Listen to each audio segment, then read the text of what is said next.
How Usher's relationship with Chilli, Mistresses, and Jermaine Dupri led to confessions. It was all a lie. Dramatic? Sure, but not nearly as dramatic as the top charting, jaw dropping, lust filled stories of confessions Usher dropped on us back in 2004. The year translucence, chrome, and the futuristic Y2K began to dwindle, and also the year TLC's Chilli departed from Usher's Playboy charm. At just 14 years young, Usher would go on to sign a recording contract with LA Reid's LaFace Records before being handed over to So Def's Jermaine Dupri, who lent his producer magic to Usher's debut 1997 project, My Way. 7 years later, Usher was presenting us with what will become his highest selling album to date, all thanks to the help of one third of TLC, Jermaine Dupri, and Usher's inability to keep it in his pants. In his pants probably would have left him off the charts. A combination that just couldn't cut it for Usher's fourth studio album to have been as huge as it was/is. Before Usher, John, and Luda did it again, Usher was just an aspiring singer with big hopes of becoming music's hottest commodity. Usher's talent was recognized at a young age when he participated in various singing competitions. At the age of 14, Usher caught the attention of A&R representative from LaFace Records, Bryant Reed, who was impressed by his vocal abilities and stage presence. Reed was instrumental in helping Usher secure a recording contract with LaFace Records, a label co-founded by Antonio L.A. Reid and Kenneth Babyface Edmonds. In 1993, Usher released his self-titled debut album, Usher, which showcased his R&B and soul influences. The album received positive reviews and achieved moderate success, but it was his second studio album, My Way, released in 1997, that propelled his career. My Way featured hit singles such as You Make Me Wanna and Nice and Slow, which topped the charts and solidified Usher's position as a rising star. The success of My Way caught the attention of music industry executives, and Usher's talent and potential were widely recognized. This led to a bidding war among several record labels who were eager to sign him. Ultimately, Usher chose to remain with LaFace Records as he believed in the vision and support provided by Antonio Reid and Babyface. Usher's third studio album, 8701, released in 2001, further solidified his success. The album spawned the hit singles You Remind Me and You Got It Bad, both of which topped the charts and garnered critical acclaim. Usher's unique blend of R&B, pop, and hip-hop elements appealed to a broad audience, making him a crossover sensation. But it wouldn't be till his groundbreaking Confessions, marking a departure from Usher's previous sound and into a more innovative, distinct one. The album featured collaborations with renowned producers such as Jermaine Dupri, Jimmy Jam, and Terry Lewis, and caught the attention of both loyal fans and new listeners, contributing to the album's widespread acclaim. His highly publicized relationship with Rozonda Chilli Thomas, member of the popular girl group TLC, served as a major influence on the lyrical content and overall theme of the project, but not in the way you may think. Trust issues, infidelity rumors, and the eventual breakup became the foundation for the album's introspective and confessional nature, turning a sweet love story into an uber-messy publicized spectacle. Recognized as one of the best-selling girl groups of all time, TLC were already on their third leg, achieving back-to-back hits on the charts, while Usher was just getting his foot in the industry. During that time, Usher was just a wee youngin' and Chilli around 21, juggling with a not-so-faithful relationship of her own. Dating film producer Dallas Austin took her through a whirlwind of emotions, to say the least. Even her son they had in 1997 couldn't stop him from stepping out of their relationship, and it got to the point where Chilli was tired of being tired and had decided to pull the plug by the year 2000. On the other side of the industry, Usher was doing the dang thing, putting out the hits, one being You Remind Me off of his third studio album. Chilli appears in the video as the ex-girlfriend all the other girlies reminded Usher of, and it would be on that set that Usher and Chilli's relationship began. She also featured in his music video for his hit single You Got It Bad, and by this point, it was evident that the chemistry between the two was undeniable. Rumors of a blossoming romance started circulating. However, they chose to keep their relationship rather private. leaving fans to ponder about their status. But it wouldn't be long before suspicions were confirmed. From then on out, Usher and Chilli would accompany each other to high prolific red carpet events, and Usher would utilize her as his future video girl from there on out. Despite their efforts to maintain privacy, Chilli and Usher's relationship eventually became public knowledge. They were often seen holding hands and displaying affection towards one another.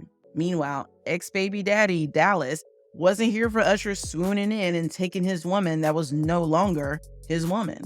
Dallas let it be known that he was rather upset upon hearing that Chilli was involved with Usher, stating that everybody was having their slice of his child's mother. Amongst being a film producer, Dallas was also a hit songwriter, doing what artists do best, pulling inspiration from real-world experience and soaking it into their craft. In Dallas's case, he'd taken his frustrations out in several breakup songs he'd written for some of the biggest hits, like Blue Cantrell's Hit 'Em Up Style, Cool by Gwen Stefani, and Pink's Just Like a Pill and Don't Let Me Get Me. As their relationship progressed, Chilli gathered her belongings and settled into Raymond's residence with her son. This is where things took a turn for the worse. Moving in with anyone is already iffy as is, but moving in with your person you aren't even married to makes things even more sticky. Confiding in Rolling Stone mag, Chilli shared that she and Usher would fight over every little thing, so much so that over time it all came to a head and their relationship met its fate in late 2003. By this point, speculations of infidelity on Usher's end had risen, leaving Chilli hot and Usher frantic. Going onto an Atlanta radio station, although it wasn't directly stated, more so insinuated that Usher had cheated, Chilli told listeners that Usher had committed the ultimate no-no. Usher, on the other hand, was on mission damage control, calling into that exact same station to set the record straight, denying all speculations of cheating, insisting that he and Rosanda were in fact still friends. Despite initially denying the rumors, Usher hit us with the revelation, or confession, that he did, in fact, do what she had accused him of. To add some sugar on top of the bullish, supposedly wedding bells were ringing. Supposedly. Whilst doing the deed one afternoon, Rosanda Chilli Thomas was almost Rosanda Chilli Raymond, after Usher says he was ready to put a ring on it, insisting he had the box ready and everything. Confessions went on to sell millions of copies in just its first week. What should have been a historic celebration ended up mutating into a media frenzy, leading to further speculations about what really led to Usher and Chilli's split. The second single from the album, Burn, went on to top the Billboard Hot 100 for 8 weeks, with its third single, Confessions Part 2, preceding its position, taking the #1 spot. When probed about its lyrics, Usher made the confession that despite what y'all was hearing or what was told, Confessions wasn't about none of that. In fact, Confessions wasn't even his story to tell. Usher was merely an artist playing a character, telling another man's story through his point of view. It may not have been his specific situation, but again, to add a little razzle-dazzle, he did state that a similar situation did happen to him, and that he could relate to his album, going on to say that he had some deep, dark ones stored away in the closet. So whose story was he telling? No other than the so-so deaf founder himself, Jermaine Dupri's. Yep. Jermaine and his struggle cornrows were out here not only cheating on a quote-unquote woman he loves, but had all the nerve to knock up someone he had just met. The gist of the story came from having a girl and then meeting somebody else and having a baby with that girl, and then telling the girl that you're having a baby by a girl you just met. Once that version of Confessions was finished, Usher and myself was all like, this is it. This is crazy. And then Usher was like, you can't stop right there. There's a part 2 to this story. And immediately, as soon as Usher said there's a part 2, my brain clicked, and every word of Confessions Part 2 flew out of my mouth. Those lyrics for Part 2 were something I had actually gone through in my life. They were a reliving of a situation. I just had to put in the right words that would make it fit for being Usher's story. Arista LaFace Records realized that fans mainly focus on Usher's music rather than his personal life. So Jermaine decided to create some whirlwind around Usher and use his and Chilli's breakup as an opportunity to do just that. Confessions went on to score 4 number 1 hits with Yeah and My Boo, which were 2004's top best-selling singles, with the Confessions album spending 9 weeks at number 1 on the Billboard 200 in the US, becoming the chart's longest running till 2009.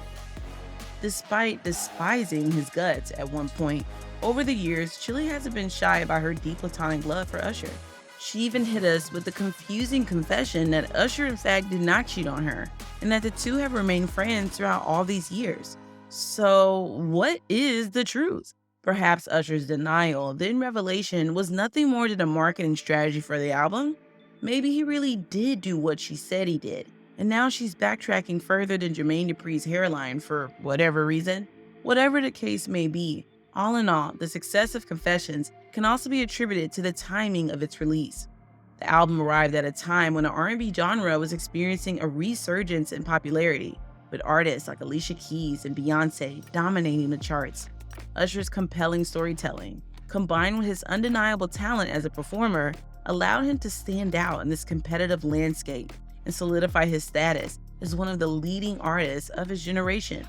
The rumors and speculations surrounding his unmarried extramarital affairs added an element of scandal, intrigue, and personal turmoil to the album's narrative. Usher's willingness to openly address his mistakes and vulnerabilities in his music struck a chord with fans, making them feel connected to his journey of self-reflection and growth. Usher's Confessions stands as a testament of the influence a relationship can play in the marketing of one's craft, a strategy we've since seen time and time again. Through his introspective and confessional approach, Usher captured the hearts of millions, and although he was on top of his A-game pre-Confessions, the 2004 album solidified his position as one of R&B's most iconic artists of all time, and Confessions one of the highest-selling R&B albums of its decade. More like Jermaine Dupri's Confession. Let us know your thoughts and opinions down below in the comments, and stay tuned for more true celebrity stories.